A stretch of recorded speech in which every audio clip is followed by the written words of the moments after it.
तो hello guys, हम लोग जा रहे हैं मैन पार्ट। जी हाँ, वही मैन पार्ट जहाँ बाइकर्स पकड़ो अभियान चलाया जा रहा है। और कुछ लोग बोलेंगे वहाँ क्यों जा रहे हैं, तो हम लोग गांधी जी के विचारों से प्रेरित होकर जा रहे हैं।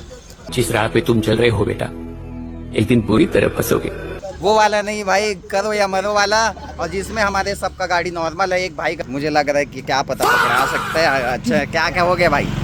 एग्जॉस्ट है। बोलना चाहता हूँ कि मैं चढ़ा दूंगा यार सामने। एक से एक लेजेंड है हमारे साथ। तो 2 3 4 5। चलो भाई, देखो अब मैं क्या करता हूँ। अरे हो, हम टीम तैयार है।